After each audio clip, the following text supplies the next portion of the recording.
Big boss Malayalam season 8 ഏകദേശം നമ്മുടെ പടിവാതിക്കൽ തന്നെ എത്തി നിൽക്കുകയാണ്. ഇത്തവണ ആരൊക്കെയാകും ആ വലിയ വീട്ടിൽ വന്ന് പരസ്പരം കടിച്ചുകയറാൻ നിൽക്കുന്നത്? ആരൊക്കെയാകും ലാലേട്ടന്റെ മുന്നിൽ വന്ന് കൈകൂപ്പി നിൽക്കുന്നത്? ഇതിനെക്കുറിച്ചൊക്കെ ഉള്ള ചർച്ചകൾ ആൾറെഡി തുടങ്ങിക്കഴിഞ്ഞു. പുതിയ ആളുകൾ വന്ന് കളി തുടങ്ങുന്നതിന് മുന്നേ നമ്മൾ കുറച്ച് കാര്യങ്ങൾ അറിഞ്ഞിരിക്കണം. കഴിഞ്ഞ 7 സീസണുകളിൽ വന്ന് നമ്മളെയൊക്കെ കൃത്യമായി കയ്യിലെടുത്ത് കപ്പ് അടിച്ച് നാട്ടിലേക്ക് പോയ ചില കില്ലാടികളുണ്ട്. നമ്മളെപ്പോലെയുള്ള പ്രേക്ഷകരുടെ മനസ്സ് എങ്ങനെ സോപ്പിട്ട് കയ്യിലെടുക്കണം എന്ന് അവർക്ക് കൃത്യമായി അറിയാമായിരുന്നു. സാബുമോൻ മുതൽ കഴിഞ്ഞ സീസണിലെ അനുമോൾ വരെയുള്ളവർ നമ്മളെ എങ്ങനെയാണ് വീഴ്ത്തിയത് എന്ന് നമുക്കൊന്ന് നോക്കാം. അതായത് ബിഗ് ബോസിൽ നമ്മൾ സ്ഥിരം കേൾക്കുന്നതാണ് ഗെയിം പ്ലാൻ അല്ലെങ്കിൽ ഗെയിം സ്ട്രാറ്റജി. ശരിക്കും ഇവരൊക്കെ ഒരു ഗെയിം പ്ലാൻ ചെയ്താണോ വരുന്നത്, അതോ ഗെയിം സ്ട്രാറ്റജി ആദ്യമേ ഉണ്ടാക്കിയിട്ടാണോ ഇങ്ങോട്ട് വരുന്നത്, അതോ അവിടെ വന്നതിന് ശേഷം മാത്രമാണോ ഒരു ഗെയിം പ്ലാൻ സെറ്റ് ചെയ്യുന്നത്? ശരിക്കും ഇത് നമുക്ക് വിശ്വസിക്കാൻ പറ്റുന്ന ഒരു കാര്യമല്ല. കാരണം 10-20 ആൾക്കാർ പല ജീവിത സാഹചര്യത്തിൽ നിന്ന്, പല ചുറ്റുപാടുകളിൽ നിന്ന് വരുന്നവർ, ഇവർക്കിടയിൽ നിന്നൊക്കെ ഒരു ഗെയിം പ്ലാൻ ചെയ്ത് വന്ന് കളിക്കാൻ പറ്റുമെന്ന് ചോദിച്ചു കഴിഞ്ഞാൽ ഒരു പരിധിവരെ നമുക്ക് അത് പറ്റില്ല എന്ന് തന്നെ പറയേണ്ടി വരും.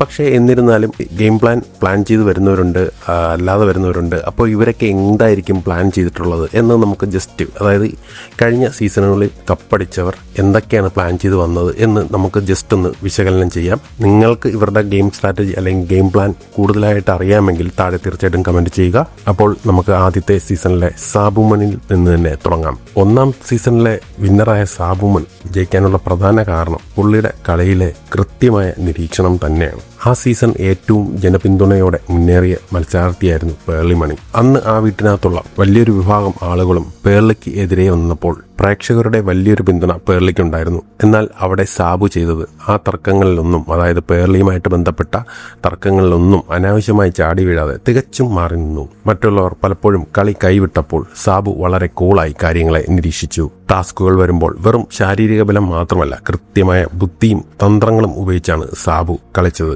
ഏത് പ്രതിസന്ധി ഘട്ടത്തിലും പതറാതെ കാര്യങ്ങളെ നിയന്ത്രിക്കാനും ശക്തയായ എതിരാളിയായ പേർളിമാണിക്ക് മുന്നിൽ സ്വന്തം കളി കൃത്യമായി പുറത്തെടുക്കാനും കഴിഞ്ഞതാണ് പ്രേക്ഷകർക്ക് സാബുവിനോട് ഒരുപാട് ബഹുമാനം ഉണ്ടാക്കിയത്. ശരിക്കും ഇതൊരു ഗെയിം സ്ട്രാറ്റജിയാണോ അല്ലെങ്കിൽ ഒരു ഗെയിം പ്ലാനാണോ എന്ന് നമുക്ക് പറയാൻ സാധിക്കില്ല. കാരണം സാബു മോനെ പോലുള്ള ഒരാളൊന്നും ഒരിക്കലും വീട്ടിൽ വരുന്നതിന് മുന്നേ ഇങ്ങനെ കളിക്കണം അങ്ങനെ കളിക്കണം എന്നൊന്നും പ്ലാൻ ചെയ്തുകൊണ്ട് വരാൻ യാതൊരു സാധ്യതയില്ല. അത് നമുക്ക് തന്നെ മനസ്സിലാക്കാൻ പറ്റുന്നൊരു കാര്യമേ ഉള്ളൂ.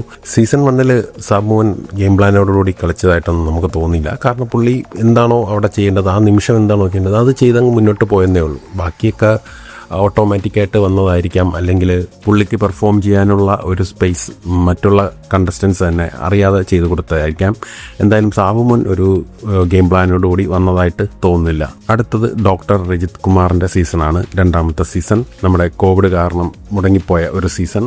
വ്യക്തിപരമായി ഞാൻ ഒരുപാട് എൻജോയ് ചെയ്ത ഒരു സീസണായിരുന്നു, പ്രത്യേകിച്ച് കോവിഡ് കാലത്ത്. ശരിക്കും ആ സീസൺ ഒരു കാട്ടുതീ പോലെ കത്തിപ്പടം. ലോകമെമ്പാടും രജിത് കുമാർ സാറിന്റെ ഫാൻസ് ആർമികൾ വന്നു, അവരുടെ മീറ്റപ്പുകൾ, അങ്ങനെയൊക്കെ ഒരുപാട് കാര്യങ്ങൾ, ചാരിറ്റിയൊക്കെ വന്നു. അങ്ങനെ വളരെ രസകരമായി പോയിക്കൊണ്ടിരുന്നപ്പോഴാണ് ഈ കോവിഡ് എന്ന മഹാമാരി വന്നതിന് ശേഷം അത് ഉപേക്ഷിക്കേണ്ടി വന്നത്. ഒരു അധ്യാപകൻ എന്ന നിലയിൽ അവിടെ ചെന്നപ്പോൾ തന്നെ ഒരുപാട് അവഗണനകൾ നേരിട്ടു രജിത് കുമാർ. എനിക്ക് തോന്നുന്നു ഡോക്ടർ രജിത് കുമാർ ഇതൊരു പ്ലാൻഡ് സ്ട്രാറ്റജി ആയിട്ട് അല്ലെങ്കിൽ ഗെയിം പ്ലാനുമായിട്ട് വന്ന ഒരു ആൾ തന്നെയാണ്. കാരണം ഒറ്റപ്പെട്ട് നിൽക്കണമെന്നും ഒറ്റയ്ക്ക് കളിക്കണമെന്നും സ്വയം സംസാരിക്കണം. എനിക്ക് തോന്നുന്നു ഇപ്പോഴുള്ള ബിഗ് ബോസിലൊന്നും ആരും സ്വയം സംസാരിക്കുന്നത് അങ്ങനെ കേൾപ്പിക്കാറില്ല. പക്ഷേ ആ സീസണുകളിൽ ഏറ്റവും കൂടുതൽ കേൾപ്പിച്ചിട്ടുള്ളത് രജിത് കുമാർ ഒറ്റയ്ക്ക് സംസാരിക്കുന്നതാണ്, തന്നോട് തന്നെ സംസാരിക്കുന്നതിനെ പറ്റിയാണ്. നിങ്ങൾ ശ്രദ്ധിച്ചോ ഇല്ലയോ എന്നുള്ളതൊന്ന് കമൻറ്റ് ചെയ്തേക്കണേ. സ്വാഭാവികമായിട്ടും ഇത്ര ആൾക്കൂട്ടത്തിനിടയിൽ ഒരാൾ ഒറ്റയ്ക്ക് നിൽക്കുമ്പോൾ ജനപിന്തുണ അങ്ങോട്ട് തിരിയും. ഇതിൻ്റെ ഇടയിൽ ഫുക്രുവായിട്ടുള്ള കുറച്ച് കയ്യാങ്കളി കാര്യങ്ങൾ അതൊക്കെ വന്നപ്പോഴേക്കും ആകെ കൈവിട്ടുപോയി. പുള്ളി ലോകം മൊത്തം വൈറലായി. പ്രത്യേകിച്ച് പുള്ളി അമ്മയുടെ ഉള്ള ഇഷ്ടവും ആ ഒരു സ്നേഹവും ഒക്കെ കൂടുതലായിട്ട് ഓഡിയൻസിൻ്റെ ഇതിലോട്ട് കൃത്യമായിട്ട് എത്തിക്കാൻ പറ്റി. എനിക്ക് വ്യക്തിപരമായി ഈ ഡോക്ടർ രജിത് കുമാർ സാറിനെ അറിയാം. അപ്പം എനിക്ക് തോന്നിയിട്ടുള്ളത് ആ ഗെയിം കളിക്കുമ്പോൾ പുള്ളിക്കാരൻ എന്തായാലും ഒരു ഗെയിം സ്ട്രാറ്റജിയോടുകൂടി ഗെയിം പ്ലാനോടുകൂടി തന്നെയാണ് പുള്ളി ആദ്യം മുതലേ അവസാനം വരെ കളിച്ചത്. പിന്നെ ഇതിനകത്ത് നമുക്ക് അറിയാമല്ലോ, ഒരു ടാസ്കിനിടയിൽ മത്സരാർത്ഥിയായ രേഷ്മയുടെ കണ്ണിൽ മുളക് തേച്ചൊരു കേസ്. അതിനാണ് ബിഗ് ബോസ് കടുത്ത ഒരു തീരുമാനമെടുക്കുകയും രജിത് കുമാർ സാറ് വീട്ടിൽ നിന്ന് പുറത്താവുകയും ചെയ്യുകയായിരുന്നു. അപ്പോൾ ഈ 2ാം സീസണിലെ ഡോക്ടർ രജിത് കുമാർ നമുക്ക് ഉറപ്പിച്ച് പറയാം ഒരു ഗെയിം പ്ലാനോടുകൂടി അല്ലെങ്കിൽ ഗെയിം സ്ട്രാറ്റജി ബിൽഡ് ചെയ്ത് അല്ലെങ്കിൽ പ്ലാൻ ചെയ്ത് തന്നെയാണ് കളിച്ചിട്ടുള്ളത്. അടുത്ത് സീസൺ 3 വിന്നറായ മണിക്കുട്ടനെ നമുക്കൊന്ന് നോക്കാം. ശരിക്കും മണിക്കുട്ടനെ സീസൺ 3 രാജാവാക്കിയത് അല്ലെങ്കിൽ കപ്പടിച്ചത് കാരണം ഡിംബലുമായിട്ടുള്ള അടുത്ത സൗഹൃദം തന്നെയാണ്. അത് ഉറപ്പിച്ച് പറയാം. കാരണം ഡിംബലിന് വലിയൊരു ഫാൻ ബേസ് ഉണ്ടായിരുന്നു. ഞാൻ ഈ യൂട്യൂബ് വീഡിയോ ഒക്കെ ചെയ്യുന്നതുകൊണ്ട് എനിക്കറിയാം. കാരണം നിങ്ങൾ ചിന്തിക്കുന്നതിനപ്പുറം ഒരു ഡിംബലിനൊരു ഫാൻ ബേസ് ഉണ്ടായിരുന്നു. ഡിംബലിൻ്റെ അച്ഛൻ്റെ മരണവുമായി ബന്ധപ്പെട്ടും മറ്റു കാരണങ്ങളാൽ ഡിംബൽ എനിക്ക് തോന്നുന്നു കിട്ടിയത് പോയതാണെന്ന് തോന്നുന്നു. ഓർമ്മ കറക്റ്റായിട്ട് കിട്ടുന്നില്ല. അപ്പം അതിനുശേഷം ഈ ആരാധകരെല്ലാം ആരെ സപ്പോർട്ട് ചെയ്യട്ടെന്നുള്ള ചോദ്യത്തിൽ ഏറ്റവും കൂടുതൽ സപ്പോർട്ട് ചെയ്തത് മണിക്കുട്ടനെയാണ്. മാത്രമല്ല മണിക്കുട്ടൻ ഒരു നല്ല പെർഫോമറായിരുന്നു. അതും പറയണം. ഫ്രണ്ട്ഷിപ്പ് മാത്രം, ഡിംബലിൻ്റെ ഫ്രണ്ട്ഷിപ്പ് മാത്രം കൊണ്ട് നമുക്ക് തീർത്തും പറയാൻ പറ്റില്ല. എങ്കിലും ഒരു പകുതി കൂടുതൽ ആ ഫാൻസുകാർ സപ്പോർട്ട് ചെയ്തിട്ടുണ്ട്. പിന്നെ മണിക്കുട്ടൻ നല്ലൊരു എൻ്റർടൈനർ ആയിരുന്നു. അതായത് പുള്ളിയുടെ സ്കിറ്റുകൾ, അതിനകത്തുള്ള കോമഡി സ്കിറ്റുകളൊക്കെ നല്ല മനോഹരമായിട്ട്, ജയൻ്റെതൊക്കെ വളരെ മനോഹരമായിട്ട് ചെയ്യുന്നത് കണ്ടിട്ടുണ്ട്. മാത്രമല്ല പുള്ളി ഡിംബലുമായിട്ടുള്ളൊരു ബോണ്ടിങ് വളരെ ക്ലോസ് ആയിട്ട് പ്രേക്ഷകർ മനസ്സിലേറ്റി. മണിക്കുട്ടനും അങ്ങനെ പ്രത്യേകിച്ചൊരു ഗെയിം പ്ലാൻ അല്ലെങ്കിൽ ഒരു സ്ട്രാറ്റജി അങ്ങനെ ആയിട്ട് വന്നതൊന്നും തോന്നിയില്ല. ശരിക്കുള്ള സ്വഭാവം കാണിക്കാറുണ്ട്. ഇതിലെ ഇപ്പോൾ ഓർക്കാൻ പറ്റുന്ന ഏറ്റവും നല്ലൊരു സീസണായിരുന്നു മണിക്കുട്ടൻ്റേത്. തീർച്ചയായിട്ടും മണിക്കുട്ടനും നമുക്ക് ഒറ്റ നോട്ടത്തിൽ നോക്കിയാൽ ഒരിക്കലും ഒരു ഗെയിം പ്ലാൻ അല്ലെങ്കിൽ സ്ട്രാറ്റജി കൊണ്ട് കളിച്ചതായിട്ട് നമുക്ക് തോന്നില്ല. അടുത്തത് സീസൺ 4 വിന്നറായ ദിൽഷ പ്രസന്നൻ എങ്ങനെയായിരിക്കും കളിച്ചതെന്ന് നമുക്കൊന്ന് വിശകലനം ചെയ്യാം. ദിൽഷയുടെ വിജയവും നേരത്തെ മണിക്കുട്ടൻ്റെ പറഞ്ഞ കണക്ക് തന്നെയാണ്. ബ്ലെസ്ലിയും അതേപോലെ തന്നെ ഡോക്ടർ റോബിനുമായിട്ടൊക്കെ ഉള്ള സൗഹൃദം കൊണ്ട് തന്നെയാണ് ദിൽഷ ജയിച്ചത് എന്ന് ഞാൻ വിശ്വസിക്കുന്നു. അതെൻ്റെ തോന്നലാണ്. അത് ചിലപ്പം ദിൽഷയുടെ പെർഫോമൻസും ഫാൻസിൻ്റെയും സപ്പോർട്ടും ഉണ്ടായിരിക്കാം. എങ്കിലും എനിക്ക് തോന്നുന്നത് ദിൽഷയുടെ വിജയം തീർച്ചയായിട്ടും ഡോക്ടർ റോബിൻ്റെ ഫാൻസുകാരും അതേപോലെ തന്നെ ബ്ലെസ്ലി ഇവരുടെയൊക്കെ ഫാൻസും കൂടെയൊക്കെ ചേർന്ന് ജയിപ്പിച്ചതാവാനാണ് ചാൻസ്. ടാസ്കുകളൊക്കെ മനോഹരമായിട്ട് ചെയ്യുമായിരുന്നു. പിന്നെ സ്റ്റേജ് പെർഫോമൻസിൻ്റെ ഡാൻസുകാരിയാണ്. അതുകൊണ്ട് തന്നെ സ്റ്റേജ് പെർഫോമൻസ് ഒക്കെ വളരെ മികച്ചതായിട്ട് ചെയ്യുമായിരുന്നു. പേഴ്സണലി പറയുകയാണെങ്കിൽ ദിൽഷ ഒരു ബിഗ് ബോസിൽ ഒക്കെ ടോപ്പ് 5 വരാൻ സാധ്യതയുള്ളൊരു കണ്ടസ്റ്റൻ്റ് എന്ന് വേണമെങ്കിൽ പറയാം. പക്ഷേ ഒരു കപ്പടിക്കാനായിട്ടുള്ള ഒരു പെർഫോമൻസ് അല്ലെങ്കിൽ അങ്ങനെ ഗെയിം കളിച്ച് വന്ന ഒരു ആളായിട്ട് തോന്നിയിട്ടില്ല. പ്രത്യേകിച്ച് ഗെയിം സ്ട്രാറ്റജി അങ്ങനെ ഗെയിം പ്ലാനിങ് ഒന്നും ചെയ്തിട്ട് ആയിരിക്കില്ല. കാരണം വെച്ച് കഴിഞ്ഞാൽ ദിൽഷയുടെ ഒരു അങ്ങനെ കൊണ്ടുവന്നാലും അത് ഇംപ്ലിമെൻറ്റ് ചെയ്യാൻ പറ്റുന്ന ഒരു കൂട്ടത്തിലാണെന്ന് എനിക്ക് തോന്നുന്നില്ല ദിൽഷ. അപ്പോൾ ദിൽഷയും പ്രത്യേകിച്ചൊരു ഗെയിം പ്ലാനോ അങ്ങനെയൊന്നും കൊണ്ടുവന്നതായിട്ട് തോന്നുന്നില്ല. അടുത്തത് സീസൺ 5 അഖിൽമാരാറാണ്. അഖിൽമാരാരും ഒരിക്കലും ഒരു ഗെയിം പ്ലാനോ ഗെയിം സ്ട്രാറ്റജിയോ ഉണ്ടാക്കി കൊണ്ടുവന്ന് കളിച്ചതെന്ന് നമുക്ക് ഒരിക്കലും പറയാൻ സാധിക്കില്ല. കാരണം പുള്ളിയുടെ ഓരോ റിയാക്ഷനും ഓരോ സിറ്റുവേഷനിലുള്ള സംസാരവും വാക്കുകളും എല്ലാം മുന്നോട്ട് പോയ ഒരു വ്യക്തിയാണ്. കാരണം സംസാരിക്കാൻ ഒട്ടും മോശമല്ല അഖിൽമാരാർ എന്ന് നിങ്ങൾക്ക് എല്ലാവർക്കും അറിയാം. ഇങ്ങനെ വാ തുറന്നു കഴിഞ്ഞാൽ ഇങ്ങനെ പറഞ്ഞുകൊണ്ടേയിരിക്കും. അപ്പം അത്രയും മനോഹരമായി സംസാരിക്കാൻ പറ്റുന്ന അഖിൽമാരാർക്ക് പ്രത്യേകിച്ച് ഗെയിം സ്ട്രാറ്റജിയോ പ്ലാനിങ്ങോ ഒന്നും വേണ്ടി വരില്ല.